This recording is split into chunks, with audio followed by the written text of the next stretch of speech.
मांग संख्या 29, 37, 47 में मुझे बोलने का मौका दिया, इसके लिए आपका बहुत बहुत आभार। सभापति महोदय, आपने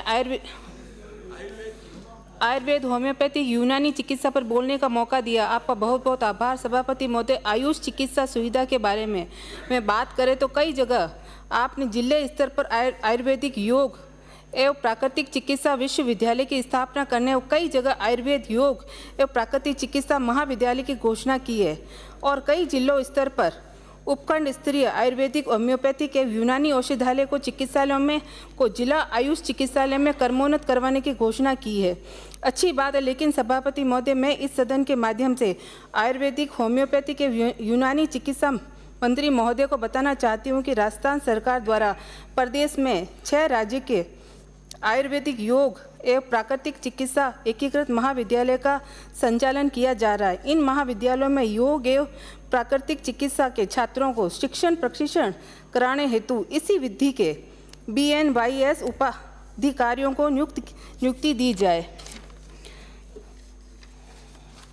ब्लॉक आयुष चिकित्सालय में आयुर्वेदिक, यूनानी, होम्योपैथी तीनों पद सृजित है।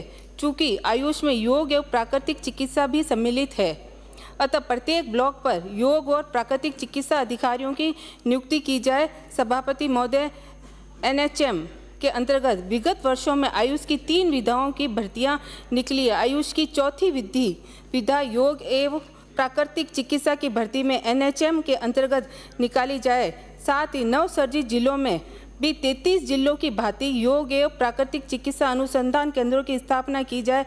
सभापति महोदय, मैं बताना चाहूँगी कि राजस्थान में योग एवं प्राकृतिक चिकित्सा महाविद्यालयों में MD डिग्री प्रारंभ की जाए एवं राज्य में योग और प्राकृतिक चिकित्सा बोर्ड का पुनः गठन किया जाए। वर्तमान में आयुष चिकित्सा पद्धतियों की और आमजन का झुकाव बढ़ा है, इसीलिए मैं राज्य सरकार से आग्रह करूंगी इस ओर ध्यान दें ताकि इन चिकित्सा पद्धतियों का भी समुचित विकास हो सके और ये सुलभ उपलब्ध हो सके। अध्यक्ष महोदय, मैं आपका ध्यान इस ओर दिलवाना चाहती हूँ कि परिवीक्षा काल एलोपैथी चिकित्सकों को 1 वर्ष का है, परंतु आयुष चिकित्सकों का परिवीक्षा काल 2 वर्ष का है। अतः मेरा आपसे निवेदन है कि आयुष चिकित्सकों का परिवीक्षा काल भी 1 वर्ष का किया जाए। एलोपैथी चिकित्सकों की पदोन्नति 6, 12, 18 वर्षों में होती है, जबकि आयुष चिकित्सकों की पदोन्नति 9, 18 और 27 वर्षों में होती है। एक तो आयुष चिकित्सकों की भर्ती निकलती कभी कभी है और पदोन्नति के अवसर भी कम मिलते हैं। अतः मेरा आपसे निवेदन है कि आयुष चिकित्सकों की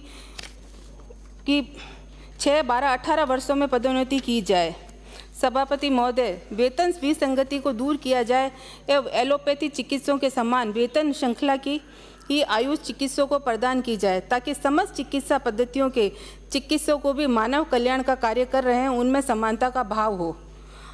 आयुर्वेद विश्वविद्यालय जोधपुर, जो कि लगभग 700 बीघा के विशाल परिसर में स्थित है, इसी में यूनानी महाविद्यालय खोलने की घोषणा को 1 वर्ष हो गया है, परंतु अभी तक विभागीय उदासीनता के चलते इसे खोलने का संदर्भ हेतु कोई कार्य नहीं हुआ है। इस संदर्भ में मेरा निवेदन है कि जोधपुर में यूनानी महाविद्यालय जल्दी खोला जाए। सदियों से हमारे देश में आयुर्वेदिक पद्धति से इलाज किया जाता आ रहा है। आज आयुर्वेदिक सख्त आवश्यकता है। आमजन की मांग को देखते हुए मेरी विधानसभा भोपालगढ़ के ब्लॉक बावड़ी मुख्यालय पर ब्लॉक स्तरीय आयुष चिकित्सालय खोलने की मैं मांग करती हूँ।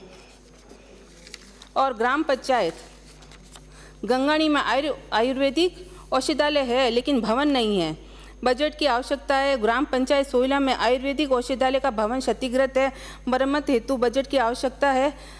मैं बजट की मांग करती हूँ। नवनियुक्त यूनानी चिकित्सकों की नियुक्ति को 1 वर्ष हो गया है, परंतु ना तो इन्हें अभी तक आवश्यक विभागीय ट्रेनिंग दी गई है, ना ही प्रति औषधालय स्वीकृत 20,000 की राशि दी गई है, जिनके कारण नवनियुक्त यूनानी चिकित्सकों को काफ़ी परेशानी का सामना करना पड़ा है। अतः सभापति महोदय, आपसे निवेदन है कि यूनानी चिकित्सकों को जल्दी विभागीय प्रशिक्षण दिलवाया जाए।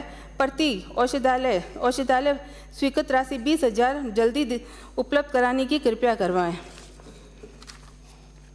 भाग संख्या 37 के तहत सभापति महोदय, मेरे विधानसभा क्षेत्र भोपालगढ़ में उपखंड भोपालगढ़, बावड़ी व मंडोर के देव स्थानों श्रद्धालुओं को पहुँचाने हेतु सड़कें बनाना, मंदिरों का जीर्णोद्धार आदि विकास के लिए मैं विभाग से पहल की आवश्यकता है। ग्राम पंचायत सोपड़ा में प्राचीन रामदेव जी का मंदिर है, श्रद्धालु सत्संग वगैरह करते हैं। इनमें 3 किलोमीटर डामर सड़क टूटी हुई है। इसके डामर सड़क की मैं मांग करती हूँ, जिससे श्रद्धालुओं को आने जाने में आसानी हो। ग्राम पंचायत कुड़ी में सूजानाथ जी का मंदिर, डामरीकरण सड़क या प्राचीन मंदिर का जीर्णोद्धार आवश्यकता है। बासनी बुद्धा से गुलाबदास जी महाराज के मंदिर तक डामर सड़क 3 किलोमीटर की मांग करती हूँ। शिवनाथ नगर छोड़ सिंह मंदिर तक डामर 2 किलोमीटर। रामधाम खेड़ापा भोलाराम जी महाराज की जन्मस्थली भोपालगढ़, भोलाराम जी महाराज की देवरी रतकुड़िया, पतासीबाई की देवरी, रामधाम ओसरा, इन मंदिरों का जीर्णोद्धार की आवश्यकता है। इन मंदिरों में पूरे वर्ल्ड से श्रद्धालु लोग आते हैं।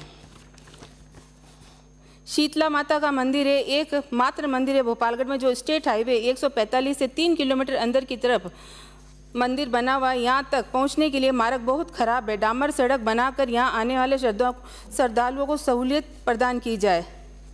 ग्राम पंचायत चौकड़ी कला महादेव झरना भाकर से ग्राम तक डबल लेन डामर सड़क का निर्माण करवाया जाना अति आवश्यक। सभापति महोदय, यह यहाँ जब मेला लगता है श्रावण मास में सोमवार को श्रद्धालुओं का एक बार से आने वाले श्रद्धालुओं के साधनों के से जाम लग जाता है। इसीलिए आपके माध्यम से निवेदन करती हूँ कि जल्द से जल्द डबल लेन डामर सड़क निर्माण किया जाता है। श्रद्धालुओं के रुकने की व्यवस्था भी की जाए, क्योंकि यहाँ पर शिवरात्रि के दिन भी करीब 20,000 से 25,000 लोग एक साथ आते हैं, तो बहुत ज़्यादा जाम लग जाता है। तो इसलिए आपसे मेरी निवेदन है कि यहाँ पे डबल रोड कराई जाए, क्योंकि बहुत ज़्यादा जाम लगता है और लोग बहुत परेशान हो जाते हैं। मांग संख्या 47, ग्राम पंचायत बासनी, हरि सिंह, रड़ोत और गरासनी, रामपुरा पशु उप चिकित्सालय केंद्र को पशु चिकित्सालय में कर्मोन्नत करवाने की कृपया करवाएं। ग्राम पंचायत जाजीवाल, बिश्नोया, रुदिया, झालामलिया, नांदिया, प्रभावती, सेवकी कला, गादेरी, ढंडोरा यहाँ उप पशु चिकित्सालय केंद्र खुलवाने की कृपया कराएं। जो पशु चिकित्सालयों में पद रिक्त हैं उनको भरवाने की कृपया कराएं। मेरे विधानसभा भोपालगढ़ में जो पशुशालाएं हैं और गौशालाएं हैं, उनमें सुचारू रूप से चलाने के लिए आवश्यक बजट दिलवाने की कृपया कराएं। धन्यवाद बोलने के लिए। बहुत बहुत धन्यवाद।